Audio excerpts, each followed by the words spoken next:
Now, a senior Tory MP is calling on David Cameron to consider forming an electoral pact with UKIP.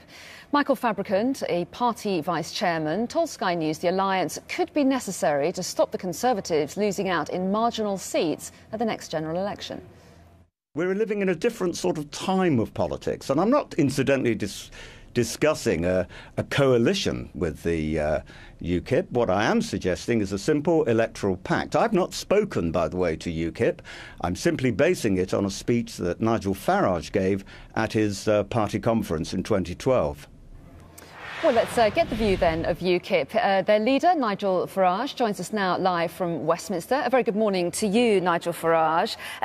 What do you make of Michael Fabricant's ideas? What do you make of this deal? Are you tempted? Well, a lot of people are saying that, not just Michael Fabricant. I'm getting it from Tory associations up and down the country. There are two reasons this is happening. The first is that UKIP's poll ratings have risen very sharply over the course of the last year or two.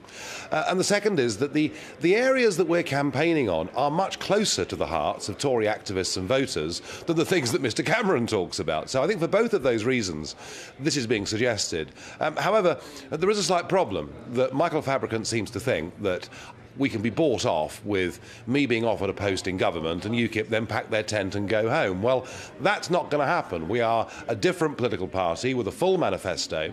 However, we do recognise that the fact that 75% of our laws are made somewhere else is absolutely a key issue, and we'd love to have a referendum on it.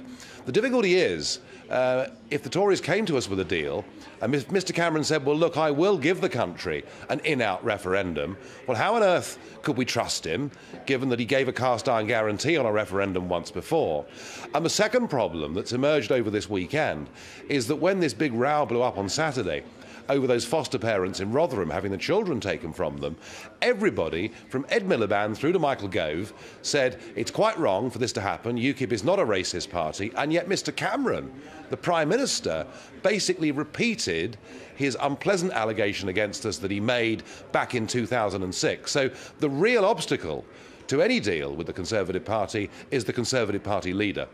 So would you have felt differently about this deal before this weekend and those comments from Downing Street, given the fact that Michael Fabricant there was suggesting his idea essentially came from you in the first place? Yeah, I mean, I said very clearly at our conference that if the Conservative Party, or for that matter the Labour Party, gave a promise to give a full, free, fair referendum on our continued membership of the European Union, then in that situation, of course, we'd sit down round the table and discuss what could be done. And I meant that in good faith. But when you have the leader of the party, many of whose activist is proposing this idea, still saying that he thinks UKIP contains elements of racism, well, frankly, that makes it rather impossible.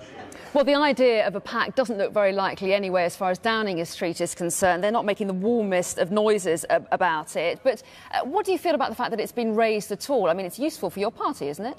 Oh, I suppose it is, but let me put the message back. I mean, if you're a Conservative out there, whether you're an activist, a member, an MP, a member of the House of Lords, you know, if, like us, you believe getting this referendum on getting back the ability to govern our own country is vital, then you've got two things you can do. Either you come and join UKIP, or you get rid of Mr Cameron.